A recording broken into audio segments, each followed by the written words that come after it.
Seja bem-vindo ao propósito 150 dias para crescer com os Salmos. Esse propósito nos foi dirigido pelo Espírito Santo, que nos mostrou que quando você lê e medita no livro de Salmos, você tem um manual para o seu crescimento espiritual, para o seu crescimento no relacionamento com Deus. Primeiro, porque o livro de Salmos é o livro mais extenso da Bíblia. Ele tem 150 salmos. Então, quando você começa a meditar em Salmos, você tem 150 dias para se relacionar com Deus. 150 dias é praticamente a metade de um ano. Se você meditar no livro de Salmos 2 vezes por ano, você cobre 300 dias do ano, todos os dias conversando com Deus. Segundo, porque o livro de Salmos é um livro de louvores. Ele ensina como nós louvamos a Deus. Inclusive, no texto original, o livro de Salmos se chama Tehillim. Se escreve T-E-H-I-L-I-M. E Tehillim significa louvores. E o povo de Israel usa o livro dos Salmos como uma forma de louvar a Deus em todas as circunstâncias. Terceiro, porque o livro de Salmos, ele mostra como ser bem-sucedido e ele começa falando como ser bem-sucedido e ele termina dizendo que nós devemos louvar a Deus. Então o Salmo de número 1, ele diz assim: você será bem-sucedido, bem-aventurado, se você não andar no conselho dos ímpios, não se deter no caminho dos pecadores e não ficar sentado na roda dos escarnecedores.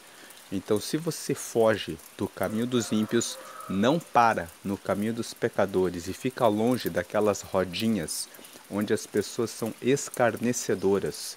Quem são os escarnecedores? Aqueles que jogam o tempo com conversas que não levam a lugar nenhum. Mas, se você meditar na lei do Senhor dia e noite para fazer tudo o que nela está escrito, então você fará prosperar o seu caminho. Você será como uma árvore plantada junto a um ribeiro de águas, cujas folhas nunca secam e que dá o seu fruto na estação própria. Mas os ímpios não são assim, eles são como a palha que o vento espalha. O Salmo de número 1 fala sobre isso. Fala que se você medita na lei do Senhor dia e noite e coloca em prática, você é como uma árvore que está junto a um ribeiro de águas e que vai dar o seu fruto na estação própria e que as folhas não secam. Isso significa que a sua fé, a sua esperança, a sua comunhão com Deus, o seu relacionamento com as pessoas será abençoado por Deus, porque as suas folhas não secam, você sempre é restaurado, você tem esperança, você tem força. E quando fala que os seus frutos serão dados na estação própria, ele está dizendo que em todas as épocas da vida, na infância, na adolescência, na juventude, na idade adulta, na velhice e até mesmo depois da sua morte, você vai dar o seu fruto no tempo certo. Muitas pessoas, quando chegam próximas da morte, elas ficam sem esperança pensando, agora acabou. Mas quando você está lendo a palavra de Deus e você chega na leitura do Salmo 90, lá está escrito que nós somos como uma erva, que nasce, floresce e depois seca-se e é lançada nos fornos. Mas o Senhor, para ele, 1000 anos são como a noite que passou. Então ele é de eternidade em eternidade, de geração em geração. Ele não morre, ele está sempre eterno. E todo aquele que permanece nele também, depois da morte, parte para a vida eterna. Então, até na morte, quando você está lendo e meditando na palavra do Senhor, você encontra a esperança, sabendo que vai estar para sempre com Deus depois dessa vida. Depois que você lê esse Salmo de número 1, que fala como ser bem-sucedido, você vai avançando nos Salmos e você vai ganhando cada vez mais conhecimento de que Deus está conosco em todos os momentos. No Salmo de número 3, o salmista escreveu: se os meus inimigos se multiplicam e eles avançam contra mim, eu posso deitar e dormir sem ter insônia, porque o Senhor é que me sustenta. O Salmo de número 4 fala que na angústia o Senhor dá largueza, mais do que os inimigos quando estão fartos de vinho e fartos de trigo. Então, mesmo que os inimigos estejam cheios de prosperidade, querendo perseguir aquele que segue a Deus recebe do próprio Deus largueza. Significa alegria muito maior do que aqueles que estão cheios de bênçãos, que são apenas terrenas, mas que não trazem muitas vezes a paz e o sossego. Quantas pessoas estão fartas de riquezas, mas estão completamente deprimidas, ansiosas, preocupadas, porque elas não têm a Deus.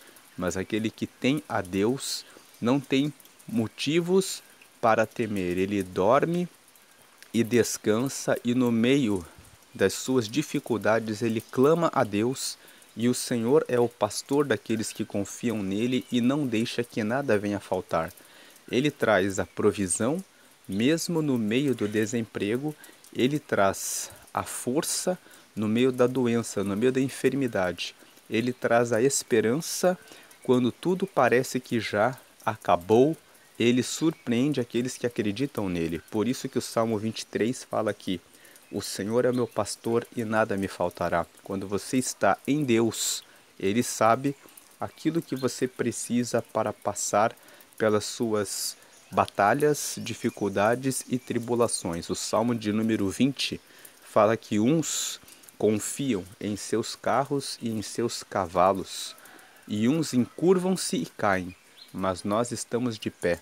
O que esse versículo significa? Que às vezes aquela pessoa que tem muito dinheiro, que tem muito poder, que tem muitas condições, ela se encurva, ou seja, ela passa por alguma situação difícil, mas depois que ela se encurva, ela cai e não se levanta mais. Mas nós estamos de pé. Isso significa que aqueles que confiam em Deus, eles às vezes caem, mas mesmo que eles estejam em um poço, em um vale profundo, é Deus que estende a sua mão e traz de volta e levanta e restaura aquele que confia nele. O Salmo 46 fala que Deus é o nosso refúgio e nossa fortaleza, socorro bem presente na angústia. E o versículo 10 do Salmo 46 fala: fiquem quietos, porque eu ainda sou Deus, eu serei exaltado entre o meu povo e entre as nações. Então o Salmo 46 no versículo 10 está dizendo: não esqueçam que eu sou Deus, fiquem calmos, eu estou com vocês. E lá no Salmo 42, no versículo 5, está escrito: por que está abatida, ó minha alma? Espere em Deus, pois eu ainda o louvarei. Então, o Salmo 42 fala: não há motivos para se ficar abatido. Quando surge uma situação em que nós ficamos abatidos, nós precisamos crer que é de Deus que vem a nossa esperança e resposta. O salmista escreveu no Salmo 121: eu elevo os meus olhos para os montes. De onde me virá o socorro? O meu socorro vem do Senhor, que fez o céu e a terra. Então veja que no Salmo 121 o salmista escreveu: eu não vou olhar à minha volta, eu não vou olhar para as pessoas aqui, mas eu vou erguer a minha cabeça para o céu, e vou olhar para o céu, porque é de lá onde Deus está que vem o meu socorro. E esse Deus, ele é o Deus que fez o céu e fez a terra. Se ele fez o céu e ele fez a terra, ele tem todo o governo, o domínio e o poder sobre todas as coisas. E ele tem poder para nos ajudar em todas as nossas situações. É por isso que o livro de Salmos, ele nos traz esse aprofundamento da comunhão com Deus. Você começa sabendo como ser bem-sucedido, que é fugindo do conselho dos ímpios, não se detendo no caminho dos pecadores e não sentando na roda dos escarnecedores, mas meditando na lei do Senhor dia e noite, para colocar ela em prática. Porque o livro de Salmos vai nos ensinando a sempre falar com Deus e entregar todas as nossas causas a Ele, mesmo quando somos cercados por inimigos, quando estamos abatidos, quando estamos angustiados e se cometermos algum pecado, por mais grave que seja, Deus ele nos perdoa. O Salmo 51 mostra que o rei Davi cometeu um adultério e um homicídio.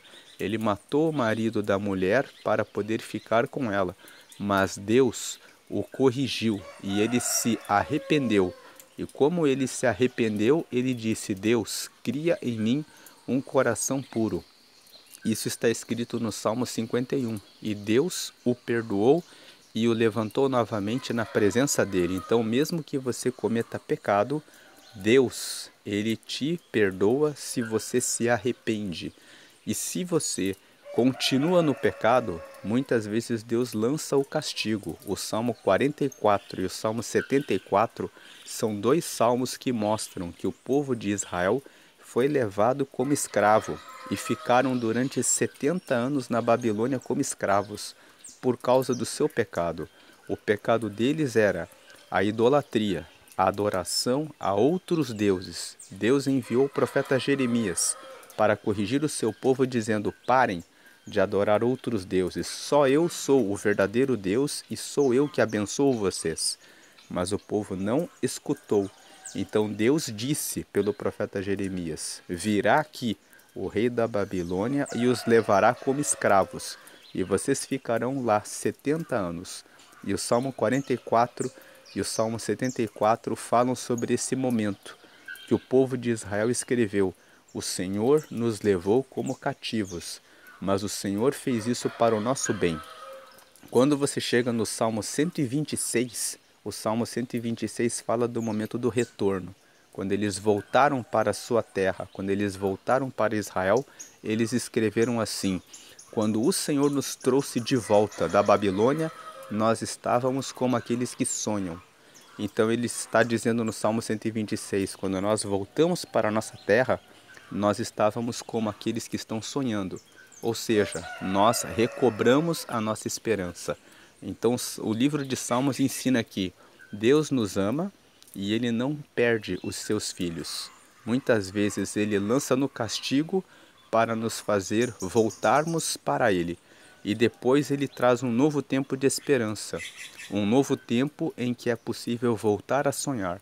Então talvez você esteja passando por um vale, pensando que acabou o seu tempo de sonhar, mas o Salmo 126 mostra que chega mais uma vez um tempo de cantar, chega mais um tempo de você louvar a Deus.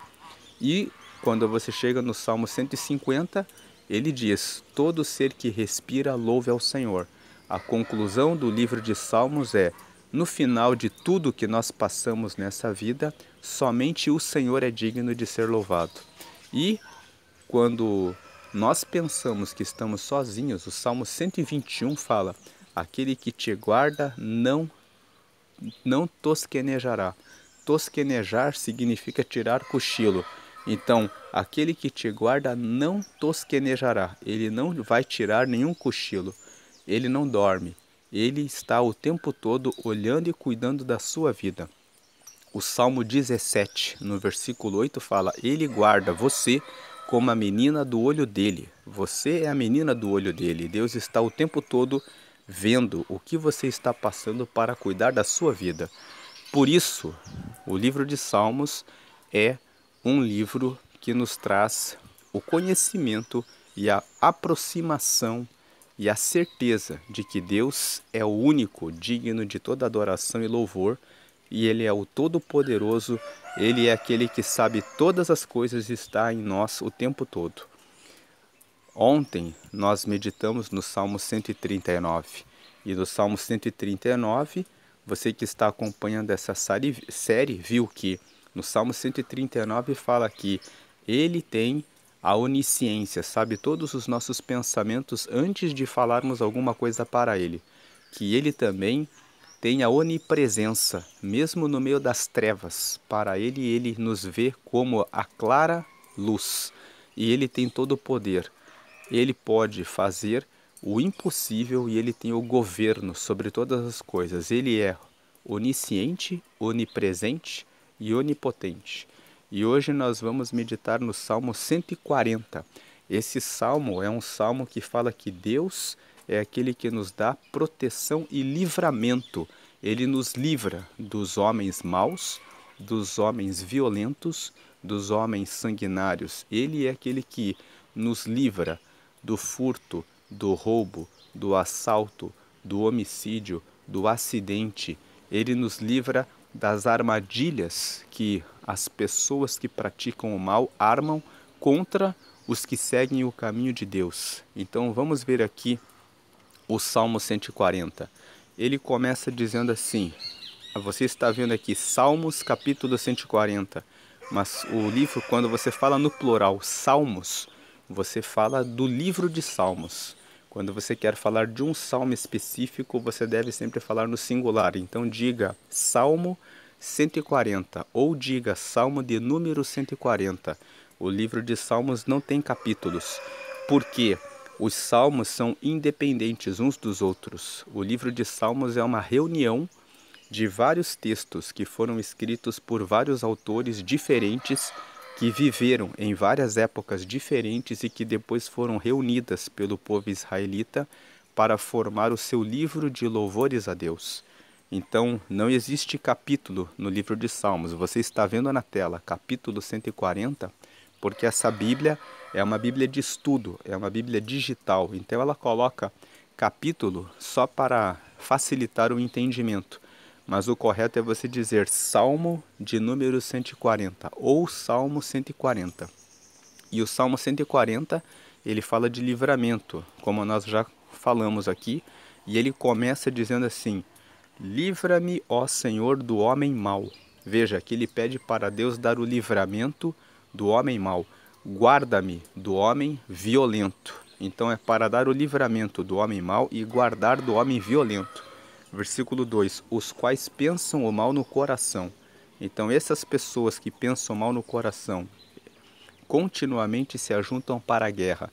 Eles sempre estão pensando numa forma de fazer o mal para os outros. Mas o salmista aqui no Salmo 140 pede esse livramento. Versículo 3, eles aguçaram a língua como a serpente, o veneno das víboras está debaixo dos seus lábios. Então o homem mau e o homem violento não é só aquele que usa uma arma ou uma ferramenta para destruir alguém, para invadir a casa de alguém. É aquele também que fala mal a respeito de você, dentro da sua empresa, para o seu patrão, aquele que se reúne com outros para tramar contra os seus projetos. Ele pede aqui o livramento. E aí, no versículo 3, tem um selá. Esse selá é uma palavra que significa pausa. Como nós falamos, o livro de Salmos é um livro de louvores. Então, quando você tem uma música que você vai cantando, tem aquelas pausas na música. Você vai cantando, depois tem uma estrofe, tem aquela pausa. A pausa serve para indicar que quando eles cantavam esse salmo aqui tinha uma pausa. Essa pausa tem dois propósitos. O primeiro propósito é musical e tem um segundo propósito, que é você ficar em silêncio e pensar no que você acabou de cantar, no que você acabou de falar. Então aqui tem uma pausa, como quem diz assim, o Senhor é aquele que você deve invocar para pedir o livramento e a proteção. Esse salmo aqui tem 3 pausas, essa é a primeira. Então, peça para Deus livrar você do homem mau e do homem violento. Você pode usar esse salmo como uma oração a Deus. Quando você está se sentindo perseguido, ameaçado, ameaçada, você pode chegar e acordar e vou ler o Salmo 140 como uma oração para a minha vida. Agora vem a segunda parte, versículo 4 e 5. Veja que o 4, guarda-me, ó Senhor, das mãos do ímpio. O ímpio é aquele que pratica a maldade. O versículo 4 pede para guardar do ímpio. E guarda-me do homem violento, os quais se propuseram desviar os meus passos. Então o ímpio e o homem violento, ele procura desviar o caminho do justo. Versículo 5. Os soberbos, os arrogantes, os orgulhosos, os que acham que são donos da verdade e que podem destruir os outros porque acham que têm todo o poder, que Deus não existe, eles armaram-me laços e cordas, estenderam a rede à beira do caminho, armaram-me laços corrediços. Então, aqueles que são ímpios e o homem violento armam ciladas, armadilhas. Mas o versículo 4 e 5 pede para Deus guardar dessas pessoas. Aqui tem um segundo selá, ou seja, nós devemos pedir a Deus que nos dê o livramento. Agora vem o terceiro selá aqui, ó, versículo 6. Eu disse ao Senhor, Tu és o meu Deus, ouve a voz das minhas súplicas, ó Senhor. Então, no meio do homem violento, do ímpio, do homem mau, eu disse ao Senhor, eu decidi conversar com Deus. Eu disse ao Senhor, Tu é que és o meu Deus. Então aqui no versículo 6 ele mostra, diante dos homens maus, violentos, dos ímpios, eu disse ao Senhor, Tu és o meu Deus. Ouve a voz das minhas súplicas, ó Senhor. Esse versículo 6, ele é muito poderoso. Ele mostra que o salmista aqui tem uma confiança absoluta em Deus. Ele fala assim, no meio de tudo isso, dos que me armaram laços, armadilhas, eu disse ao Senhor, Tu és o meu Deus. Eu disse para Deus, eu tenho certeza que o Senhor tem poder de me livrar. Eu tenho certeza que Deus tem todo o poder. Então ouve a voz das minhas súplicas, ó Senhor. Versículo 7. Senhor Deus, fortaleza da minha salvação, Tu cobriste a minha cabeça no dia da batalha.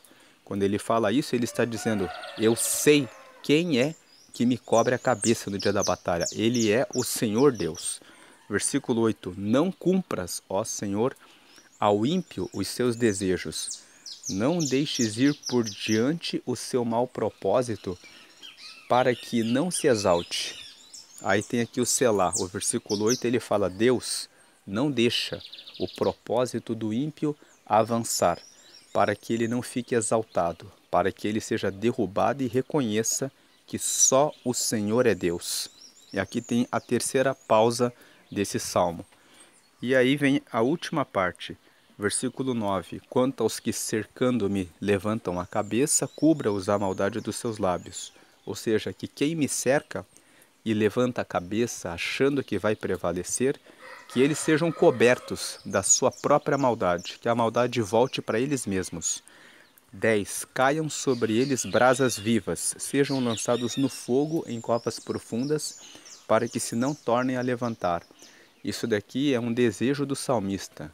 O salmista está dizendo que eles mesmos caiam nas suas próprias ciladas, que eles caiam em uma fogueira, para que eles se queimem e vejam que praticar o mal leva para o seu próprio mal.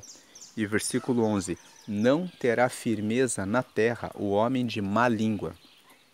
O mal perseguirá o homem violento até que seja desterrado. O versículo 11 está dizendo, quem faz o mal não consegue se firmar. Ele próprio vai tropeçar. E versículo 12, eu sei. Quando ele fala, eu sei que o Senhor sustentará a causa do oprimido e o direito do necessitado, ele está dizendo, eu tenho certeza que Deus protege quem é oprimido e quem está em uma situação de necessitado.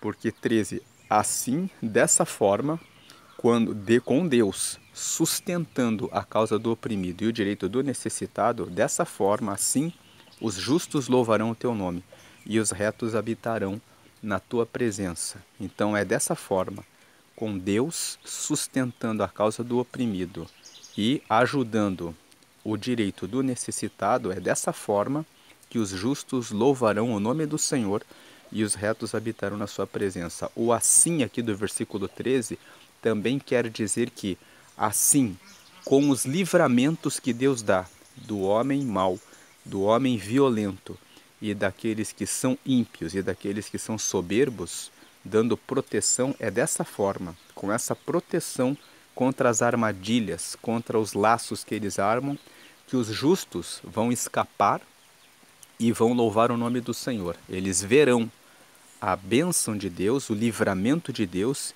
e assim os justos louvarão o nome de Deus.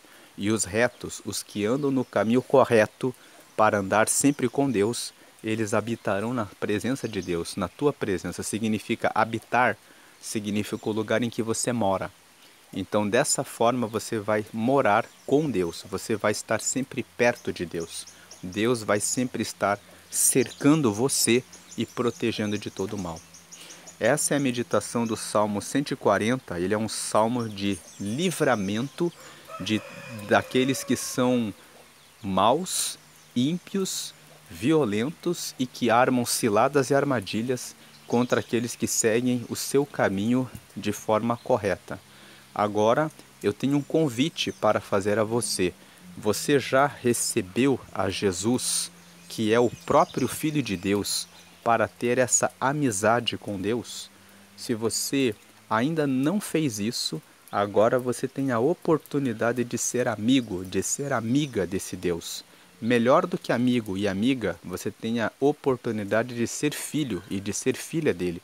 A Bíblia fala que se você aceitar a Jesus como seu único e suficiente Salvador e crer nele, você recebe o perdão dos seus pecados e Deus recebe você como filho, como filha dele. E quando você é filho ou filha de Deus, você recebe o Espírito Santo. Quem é o Espírito Santo? É o próprio Espírito de Deus que começa a morar em você. E ele fala com você no dia a dia. Ele mostra o caminho que você deve seguir para estar perto de Deus.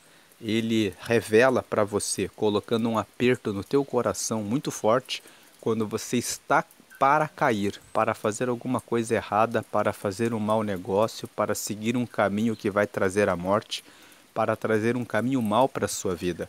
Ele mostra, tocando em você, quando você está conversando com alguém e a pessoa é do mal, ele vai dando orientação para que você receba o livramento dele. Como disse aqui o Salmo 140. E você recebe o seu nome escrito no céu, no livro da vida. O livro da vida é um livro que está no céu, que todos os que recebem Jesus têm o nome anotado lá. E lá em Apocalipse, no capítulo 20, Apocalipse é o último livro da Bíblia, ele fala que haverá o dia do julgamento final. E nesse dia, quem estiver com o nome no livro da vida vai entrar direto para a vida eterna. Então, quando você recebe Jesus, você recebe essas bênçãos. Como eu faço para receber Jesus? Número 1, você deve acreditar. Jesus é o Filho de Deus. Deus enviou Jesus na terra para morrer e salvar a toda a humanidade. Número 2, você deve declarar isso em oração, dizendo que eu recebo Ele e eu quero ser filho de Deus, eu quero receber o Espírito Santo e quero ter o meu nome escrito no céu. Então, eu te convido agora a fazer essa oração para que você seja filho, para que você seja filha de Deus. Diga assim comigo: Senhor Jesus, eu te recebo agora como meu único e suficiente Salvador. Perdoa todos os meus pecados. Me recebe como teu filho ou como tua filha. Me dá agora o teu Espírito Santo para me guiar até o céu e escreve o meu nome no livro da vida que está aí no céu para a eternidade. Em nome de Jesus, amém. Agora você que fez essa oração se tornou filho, se tornou filha de Deus. Procure uma igreja em que você se sinta bem e que prega que só Jesus deve receber as suas orações. Você não precisa adorar a nenhum anjo, a nenhum santo, a nenhuma imagem, e você não precisa carregar nenhum amuleto e nenhum outro objeto, porque Jesus, ele está vivo. Deus, ele é espírito. Então, onde você está aí agora, ele está vendo você. Repetindo no que nós falamos no começo, Salmo 139 fala que Deus é onipresente. Isso significa que ele está presente em todos os lugares. Se você estiver no seu quarto com a luz apagada, se você estiver em um lugar que esteja pura noite, sem a luz da lua, de nenhuma estrela, mesmo assim ele consegue ver você. Então, agora você é filho dele, você é filha dele.